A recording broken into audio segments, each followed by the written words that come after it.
हरे कृष्ण कृष्ण कृष्ण हरे हरे, हरे राम राम राम हरे हरे।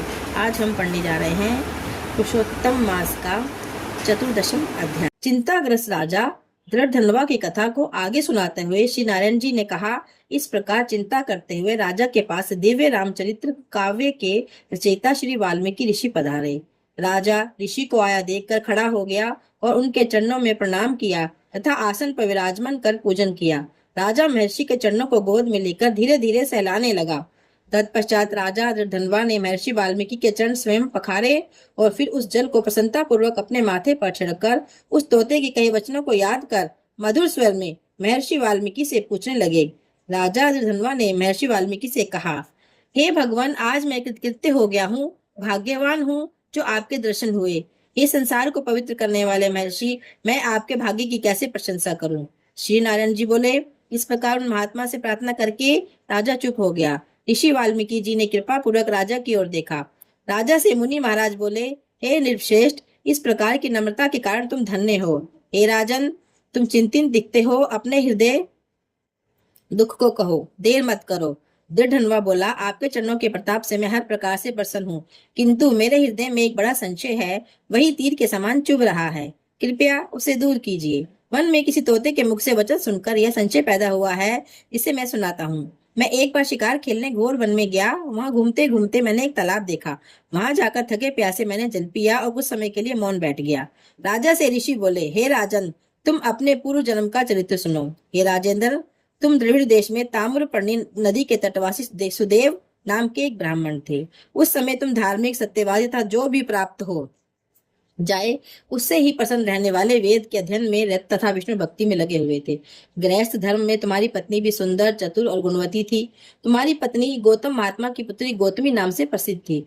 उस जन्म में इस प्रकार गृहस्थ का पालन करते समय बीत गया, किंतु तुम्हें संतान प्राप्त नहीं हुई। एक समय आप आसन पर बैठे थे, स्त्री तुम्हारी सेवा कर रही थी। तब तुमने दुख पूर्वक स्त्री से कहा, हे सुंदरी, पुत्र सुख से अधिक संसार में कोई सुख नहीं। तप दान आदि से प्राप्त पुण्य फल तो दूसरे जन्म में प्राप्त होता है, किंतु शुद्ध वंशोत्पन्न संतति इस लोक या परलोक दोनों में सुखदायी होती है। अतः मेरा जन्म ही निरर्थक गया। इससे तो मैं शीघ्र ही मर जाऊं, क्योंकि मुझे यह अपनी आयु बड़ी ही अच्छी नहीं लगती। आगे की कथा सुनाते हुए महर्षि वाल्मीकि ने कहा, अपने पति के ऐसे दुखपूर्ण वचन सुनकर बेचारी पत्नी उदास हो गई।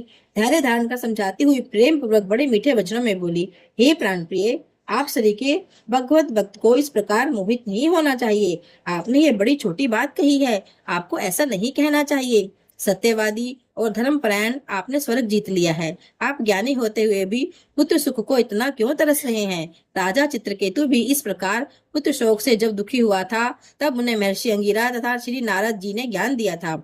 जिस भांति राजा अंग अपने कुपुत्र वेन के कारण दुखी होकर चुपचाप रात्रि में वन में निकल गए थे, उसी प्रकार हे स्वामी, आपकी संतान भी आपको दुखदायी होगी। अपनी धर्मपत्नी की यह वचन सुनकर वह ब्राह्मण ताम्रपर्णी नदी के किनारे पहुंचा। वहां जाकर नदी में स्नान कर तपस्या आरंभ कर दी और 5वें दिन से केवल सूखे पत्ते व जल लेने लगा। इस प्रकार नियम से उसे तप करते हुए 4000 वर्ष बीत गए। हे राजन, उसके उग्र तप से तीनों लोग कांपने लगे। उग्र तप को देखकर भक्त वत्सल भगवान गरुड़ पर चढ़कर उसे मनवांछित फल देने हेतु उसके निकट पधारे। हे राजन, आप पूर्व जन्म के वही ब्राह्मण हो। आज की कथा को हम यहीं पर विश्राम देते हैं। आगे की कथा कल फिर यहीं से शुरू करेंगे। बोले श्री कृष्ण भगवान की जय, पुरुषोत्तम मास की जय। श्रीमन नारायण नारायण नारायण, श्रीमन नारायण नारायण नारायण, ओ बदरी नारायण नारायण नारायण।